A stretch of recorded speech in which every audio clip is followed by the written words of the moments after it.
menuntut penetapan tersangka terhadap Hogi Minaya, suami korban Jamret Kapolda Daerah Istimewa Yogyakarta secara resmi menonaktifkan Kapolresta Sleman Kombes Pol Edi Setianto Erning Wibowo. Penonaktifkan ini berdasarkan rekomendasi hasil audit dengan tujuan tertentu yang dilakukan Inspektorat Pengawasan Daerah Istimewa Yogyakarta. Dalam audit ditemukan pelanggaran terkait dengan pengawasan yang tidak dilakukan Kapolresta Sleman hingga terjadi kegaduhan di masyarakat yang berdampak pada menurunnya citra Polri. Selain Kapolresta Sleman, Kasat Lantas Polresta Sleman AKP Mulyanto juga dicopot dari jabatannya pada hari Jumat.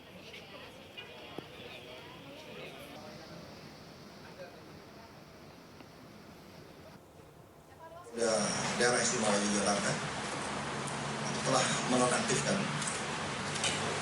Kapolresta Sleman Kombes Pol Edi Setianto terkait dengan temuan hasil audit dengan tujuan tertentu yang dilakukan Inspektorat Daerah dipimpin langsung oleh Pak Irwasda. Ditemukan adanya dugaan pelanggaran terkait dengan pengawasan yang tidak dilakukan oleh Kapolres. Jadi, karena tidak dilakukan pengawasan dalam proses penegakan hukum, terjadi kegaduhan, ketidakpastian hukum yang terjadi saat ini di tengah masyarakat dan menjadi pemberitaan, sehingga menurunkan citra Polri. Untuk itu, hari ini sudah saya nonaktifkan pada pukul 10. Serah terima tanggung jawab kepada saya.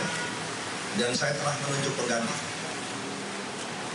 pelaksana harian Kapolresta Sleman, Kombes Pol Rudi, yang sekarang sebagai Dir Narkoba.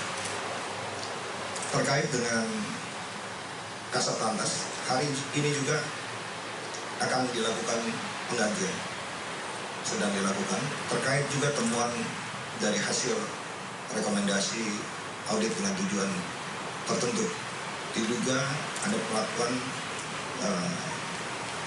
pengawasan yang tidak dilakukan oleh Kasat Lantas, sehingga dalam proses penyidikan Laka Lantas menimbulkan ketidakpastian hukum dan kegaduhan.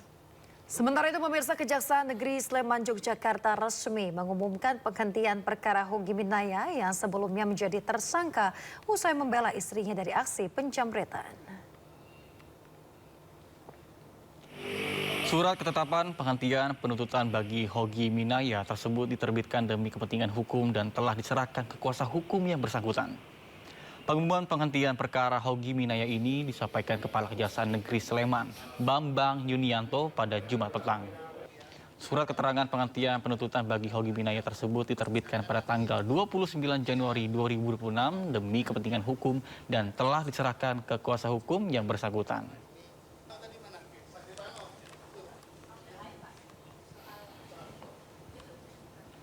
Kita ke informasi lain, pemirsa. Nadatul Ulama NU genap berusia 100 tahun dan hari ini PBNU akan menggelar acara puncak peringatan Harlah ke-100 Masehi di Istora Senayan, Jakarta. Ya, rangkaian acara dimulai digelar pukul 6 pagi dengan pelaksanaan Istighosah Kubro dan juga doa bersama. Untuk mengetahui informasi dan juga acara peringatan PBNU ada rekan kami Hadisti Arifah di sana. Baik, selamat pagi Hadisti, bagaimana kemeriahan acara Harlah 100 tahun NU? Silakan.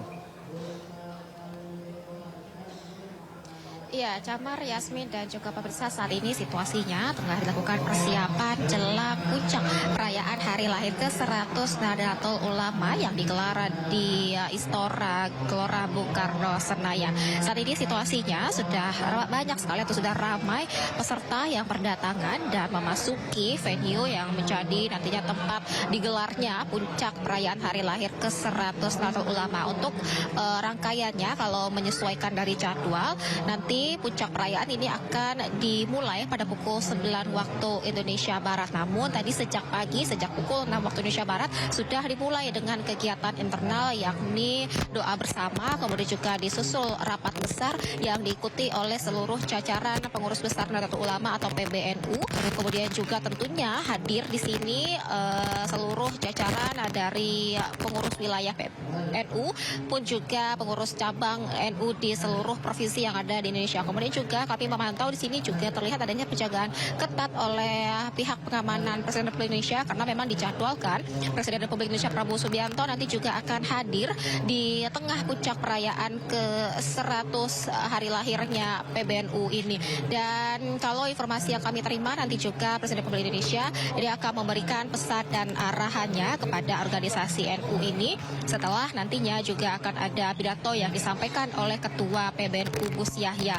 Dan saat ini memang sudah terlihat peserta yang berdatangan ini dari berbagai elemen, baik itu pengurus dari NU sendiri, kemudian juga terlihat adanya santri ataupun juga pengurus pondok pesantren dari berbagai wilayah di seluruh wilayah yang ada Indonesia. Mereka sudah hadir di sini untuk mengikuti seluruh rangkaian dari puncak perayaan hari lahir ke-100 Nahdlatul Ulama ini. Mereka berdatangan di sini terlihat menggunakan baju muslim begitu dengan nuansa yang berwarna hitam dan juga putih. Perlahan mereka sudah mulai memasuki venue yang memang ini sudah dibuka untuk dapat dimasuki oleh para peserta, karena memang untuk peserta ini akan diprediksi mencapai 10.000 partisipasi dalam rangkaian kegiatannya yang nanti akan dimulai pada pukul 9 waktu Indonesia Barat dan akan berlangsung hingga pukul 10:30 waktu Indonesia Barat. Untuk rangkaiannya nanti ini akan ada doa bersama, kemudian juga akan ada tadi seperti yang saya sampaikan penyampaian pidato oleh Ketua PBNU, kemudian juga nanti disampaikan juga arahan oleh Presiden Republik Indonesia, serta juga nanti akan ada donasi yang dibuka untuk nantinya akan disalurkan kepada korban terdampak bencana yang terjadi di sejumlah wilayah di Indonesia pada waktu belakangan ini. Nah, terkait tujuan dari digelarnya rangkaian puncak perayaan hari lahir ke-100 Nahdlatul Ulama ini adalah untuk meningkatkan soliditas yang ada di dalam organisasi Nahdlatul Ulama ini hingga ke akar rumput, baik itu tidak hanya di bagian pengurus saja, namun juga kepada seluruh partisipasi ataupun juga peserta di organisasi Nahdlatul Ulama ini. Nah, kalau terkait tema yang diusung dalam perayaan puncak hari lahir ke-100 NU ini adalah mengusung tema mengawal Indonesia Merdeka menuju peradaban, yang mana ini juga sesuai dengan visi besar yang diangkat oleh organisasi Nahdlatul Ulama ini, yakni menjaga jagat dan juga menuju ke peradaban, sehingga diharapkan dengan digelarnya kegiatan ini dapat membuahkan hasil yang baik selain meningkatkan soliditas juga untuk mengawal agar negara Republik Indonesia ini dapat kedepannya tetap berjaya, kemudian dapat aman dan juga terhindar dari kondisi-kondisi yang buruk. Dan saat ini situasi mendekati ke waktu puncak perayaan atau acara inti yang akan digelar pada pukul 9. Ini semakin ramai berdatangan para peserta dari sejumlah wilayah. Memang ini mereka sudah berdatangan sejak dari pagi tadi, bahkan sebelum pukul 6 mereka sudah mulai berdatangan, dan hingga saat ini mulai ramai berdatangan. Ini semakin ramai peserta yang datang dari sejumlah wilayah, tidak hanya dari Indonesia saja pun juga dari berbagai elemen. Kemudian juga dalam acara ini juga diundang pastinya selain Presiden Republik Indonesia juga ada jajaran Menteri Kabinet Merah Putih, kemudian juga duta besar dari negara-negara sahabat. Dan nanti untuk acaranya tak jauh dari kegiatan-kegiatan bernuansa agama seperti doa bersama, kemudian juga nanti akan ada open donasi yang tadi saya sebutkan, nanti akan disalurkan pada korban bencana di seluruh wilayah yang terjadi di Indonesia pada waktu belakangan ini. Sementara kita lihat saat ini situasinya memang kalau untuk pengamanan ini dijaga secara ketat, khususnya terkait kedatangan Presiden Republik Indonesia yang dijadwalkan akan tiba pada pukul 9 waktu Indonesia Barat, sehingga ini cukup ketat pengawalan yang dilakukan oleh pihak keamanan dari Istana Camar. Nata. Baik, terima kasih banyak rekan Hadisti melaporkan langsung dari Istora Senayan, Jakarta. Selamat bertugas kembali.